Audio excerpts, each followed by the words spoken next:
Bismillahirrahmanirrahim. Assalamualaikum warahmatullahi wabarakatuh. Perkenalkan, nama saya Ditya dengan nomor BP 1910 1152630040. Kelas Teknik Informatika ataupun EF2. Nah, pada video kali ini saya akan menjelaskan tentang alur dari tahapan proses KDD guna untuk memenuhi tugas perkuliahan saya pada mata kuliah Data Mining semester 5.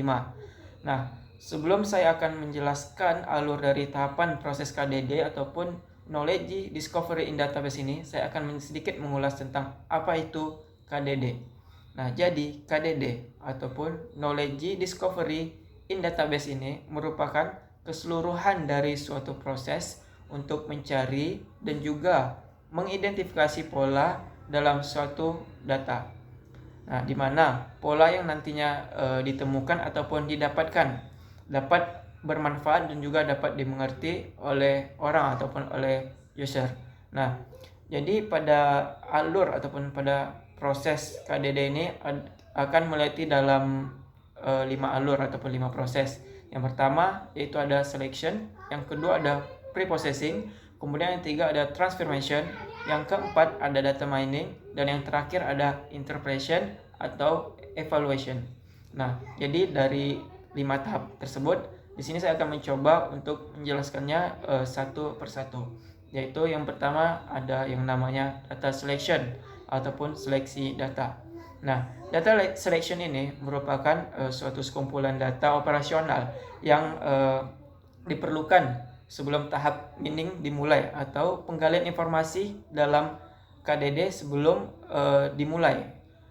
Nah, pada tahap ini nantinya akan menghasilkan ataupun menciptakan himpunan data target. Kemudian terjadi pemilihan himpunan data atau memfokuskan pada sampel data, di mana nantinya suatu penemuan ini akan dilakukan penyimpanan data dalam suatu berkas yang terpisah dari basis data operasional. Nah, jadi nanti penyimpanannya terpisah dari tempat penyimpanan awal. Nah, kemudian kedua ada yang namanya preprocessing ataupun proses cleaning. Tahapan proses ataupun tahap preprocessing meliputi pembersihan ataupun cleaning pada data-data yang ada, seperti dengan membuang duplikasi-duplikasi pada data, kemudian memeriksa data yang inkonsisten, dan memperbaiki kesalahan-kesalahan pada data. Misalnya terdapat typo pada data ataupun dapat dilakukan penghapusan noise pada suatu data yang ada pada proses ini. Kemudian yang ketiga ada transformation ataupun perubahan. Nah, dari namanya perubahan. Nah, jadi transformation ini merupakan proses integrasi pada data yang telah dipilih, ya, sehingga data sesuai untuk dilakukan tahap selanjutnya, yaitu proses data mining. Pada tahap ini dapat mentransformation ataupun merubah suatu data yang awalnya belum mempunyai entitas yang begitu jelas, kemudian dirubah dalam bentuk data yang begitu valid atau siap untuk dilakukan proses data mining.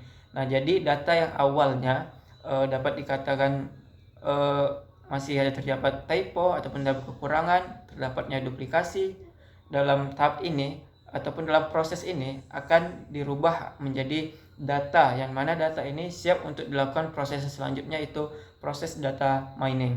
Nah, kemudian yang keempat ada proses data mining. Nah, seperti yang sudah dibahas di atas sedikit. Kemudian data mining ini pada tahapan ini dilakukannya penerapan metode ataupun algoritma yang sesuai dengan informasi atau pengetahuan apa yang akan digali atau apa yang nantinya akan dicari, seperti penerapan algoritma yang sesuai atau metode untuk klasifikasi, clustering, estimasi, kemudian prediksi, asosiasi, dan lain sebagainya.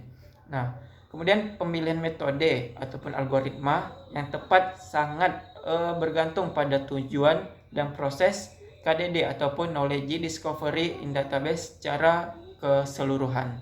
Nah, kemudian kita masuk ke tahap yang terakhir, yaitu ada interpretation ataupun evaluation.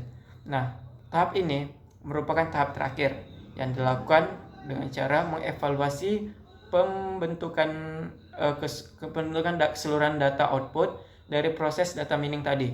Nah, tahap ini juga sebagai penerjemah pola-pola yang dihasilkan dari proses data mining tadi. Nah, apakah pola informasi tersebut bertentangan dengan fakta ataupun data-data fakta sebelumnya, agar nantinya data tersebut mudah untuk dipahami dan juga dimengerti oleh pengguna ataupun oleh si user. Nah, jadi setelah proses ini dilewati akan menghasilkan suatu pengetahuan ataupun suatu data yang nantinya memang benar-benar dapat dipahami dan juga bermanfaat bagi seorang user. Jadi pada video kali ini itulah proses tahapan dari KDD ataupun knowledge discovery in database. Apabila terdapat kesalahan ataupun kekurangan pada penjelasan, saya mohon maaf. Saya akhiri, wassalamualaikum warahmatullahi wabarakatuh.